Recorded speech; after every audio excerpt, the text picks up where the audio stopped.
بسم اللہ الرحمن الرحیم۔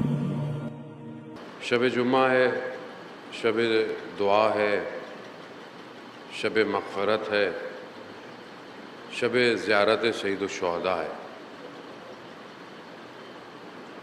انسان کے لیے بہرحال ہر رات بہتر رات ہو سکتی ہے اگر وہ اس میں عبادت کرے، لیکن شب جمعہ خاص تاکید کی گئی کہ انسان، اس لیے مفاتیح الجنان کے اندر اگر آپ دیکھیں تو آج کی رات کے مخصوص اعمال دعائیں ہیں۔ روایات میں بھی ہے کہ جو شخص خاص طور پہ جوان کے لیے کہ جو شب جمعہ استغفار کرتا ہے، خدا کی بارگاہ میں گریہ کرتا ہے، سمندر کی مچھلیاں اس کے لیے استغفار کرتی ہیں۔ خب زندگی کا ظاہر ہے، نہ مجھے پتہ ہے نہ آپ کو پتہ ہے کب تک ہے۔ خدا کی بارگاہ میں یہ چند لمحات انسان کو گزار لینے چاہیے۔ شاید عام دنوں میں اتنا دل آمادہ نہ ہو، لیکن ماہ محرم ہے، انسان کی آمادگی زیادہ ہے۔ دعائے کمیل، مناجات، یہ خود خدا کی بارگاہ میں جھکنا انسان کے اخلاق کو بہتر کرتا ہے۔ وہ جو انسان کہیں تواضع نہ رکھتا ہو، کہیں اس کے اندر جھکاؤ نہ ہو، وہ تو ہمیشہ تکبر کا شکار رہے گا۔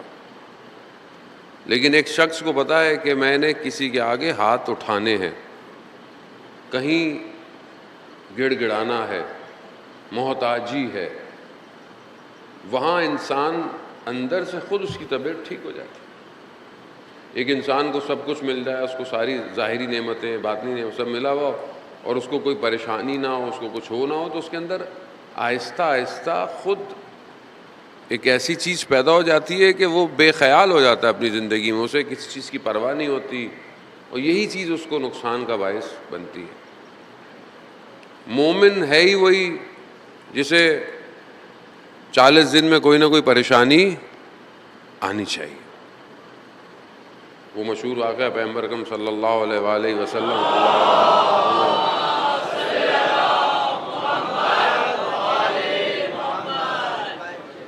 ایک شخص جو بہت اصرار کرتا تھا کہ میرے گھر آئیں، دسترخوان پہ کھانا تناول فرمائیں۔ خیر رسول خدا چلے گئے تو وہاں دیوار میں اوپر کوئی مرغی تھی، اس نے انڈا دیا، وہ نیچے گرا، لیکن وہ رستے میں کئی جگہ میں اٹک گیا۔ تو لوگ متوجہ ہوئے تو اس نے کہا کہ مجھے آج تک کوئی پریشانی نہیں آئی ہے، تو آپ پریشان نہ ہو کہ مجھے کوئی پریشانی آئے گی، کوئی نقصان ہوگا۔ رسول خدا اس سے دسترخوان سے کھڑے ہو گئے، کہا کہ جسے مشکل پریشانی نہ آئے خدا اس کو اس کے حال پہ چھوڑ دیتا ہے، اور میں ایسے کہ دسترخوان پہ کھانا نہیں کھا سکتا۔ خوب یہ مصیبت، ابتلاءات، امتحانات انسان کو بنانے کے لیے، یہ بالکل آگ کی اس بھٹی کی طرح ہے کہ جہاں آپ پتھر کو ڈالتے ہیں تاکہ کیا ہو جائے، وہ مضبوط ہو جائے۔ لوہے کو دہکتی ہوئی جگہ ڈالیں تاکہ وہ مولڈ ہو جائے۔ لوہا جب گرم ہوتا ہے تبھی اس پہ چوٹ ماری جاتی ہے تاکہ وہ صحیح ہو۔ آغا دولابی فرماتے تھے کہ ہر کے گرفتار است گرفتار یار است۔ جو گرفتار ہے، جو مشکل میں پھنسا ہوا ہے، اصل میں خدا اس سے محبت کرتا ہے، خدا نے اسے اپنے پاس رکھا ہوا ہے۔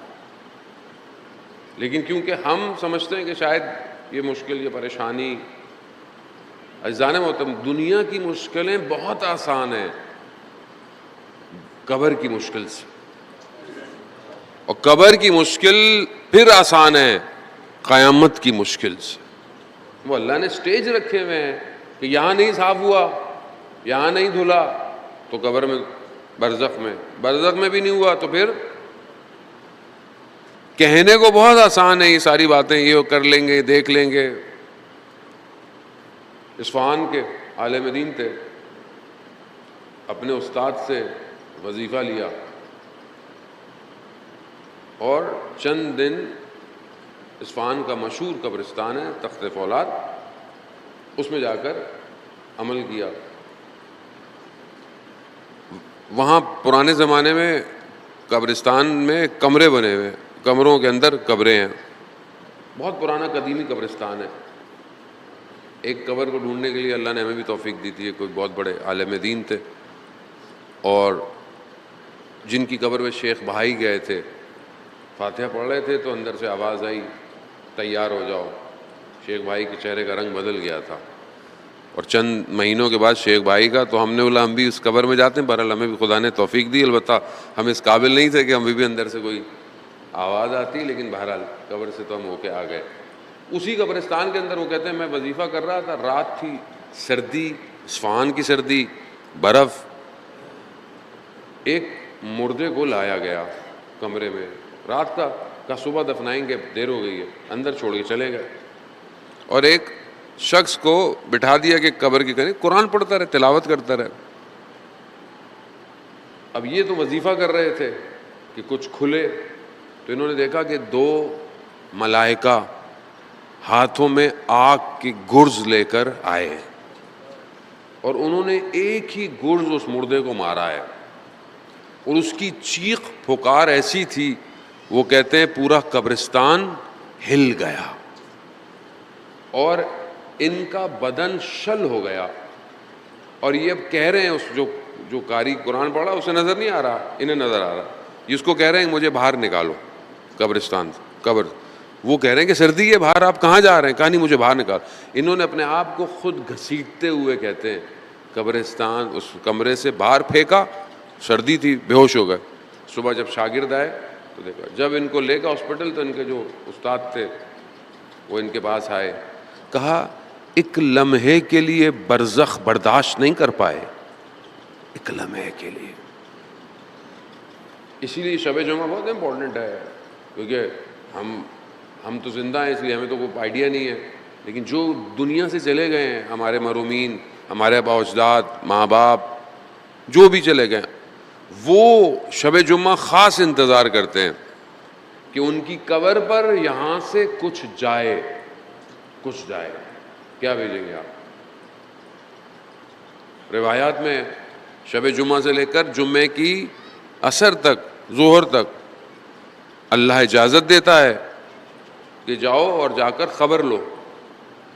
آتے ہیں وہ، بعض اوقات روایات میں پرندوں کی صورت میں آتے ہیں اور کیا دیکھتے ہیں؟ اولاد جو ہے وہ ایک فاتحہ تک نہیں پڑھ رہی،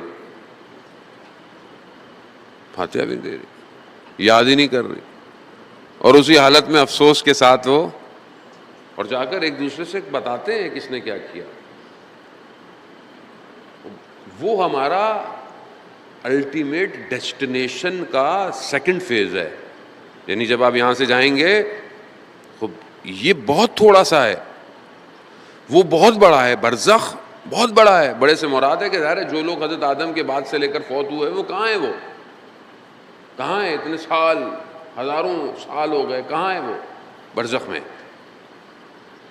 اور پھر اس کے بعد قیامت جس دن آئے گی وہ تو آئے گی. سب، خدا قرآن میں کہتا ہے سب کو اٹھایا جائے گا. لیکن جس حالت میں انسان مرتا ہے اسی حالت میں برزخ میں انٹر ہو جاتا ہے.